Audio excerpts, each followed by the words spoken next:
Axel Sola, 27 years old, 5'11", 10-0-1 in his career. Don't have his reach for whatever reason. Dude's a champion in another organization, now fighting in the UFC. Nobody knows his reach. Taking on Rhys McKee, who is 29 years old, 6'2", with a 78-inch reach, 14-6-1 in his career. So he's going to be 2 years older, 3 inches taller. I imagine he's going to have the reach advantage in this one. Rhys McKee is very rangy for the welterweight division. But Alex Sola, undefeated fighter, making his UFC debut. I believe he's the lightweight champ for the Ares organization. Very well-rounded. Southpaw striker with power, good kicks, good grappling, comes from a wrestling background. Previously trained at the All-Stars gym, I believe it was, with Khamzat Chimaev. So has some good wins over some really good competition, several title defenses over at Ares, and has good control on the ground, good ground and pound. Overall, very good fighter. Young, not even really into his prime yet, so good addition to the UFC. Does fight at lightweight though. I think he fought at welterweight a few times, but is the lightweight champ, taking this fight on short notice, moving up in weight to take on Rhys McKee, who is very rangy for the welterweight division. Switches stances very effectively, throws a good variety of strikes. Doesn't always have the most power in the hands, but he did have a finish in his last fight against Frunza, so it's good to see him starting to actually hurt guys and get them out of there. Really good kicks to all levels, uses that to kind of dictate the range, poke at guys, poke at their midsection, land strikes to the legs.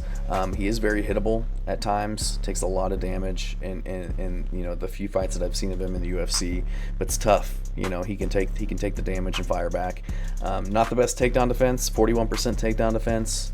That is his Achilles heel, in my opinion, but granted, you look at that, some of those are to Khamzat Chimaev, but was taken down by Morono, was taken down by Angelusa a few times, so I feel like that's the probably the pathway to victory for somebody like Alex Sola coming in, taking this fight on short notice. So Rhys McKee was originally in the UFC, lost 2, got kicked back to Cage Warriors, where he did get 3 stoppage wins, but then came back, lost to Angelusa, lost a split decision against Chidi and Jaquani. Just a very boring fight where they were kind of just holding each other in the clinch. But like I said, recently got a finish over Daniel Frunza, where he dropped him like 3 times within the first 90 seconds in that fight. So Jiu-Jitsu purple belt, but looking to keep it on the feet and use his striking to win fights. So Axel Sola, he is the undefeated prospect, fighting in front of his hometown.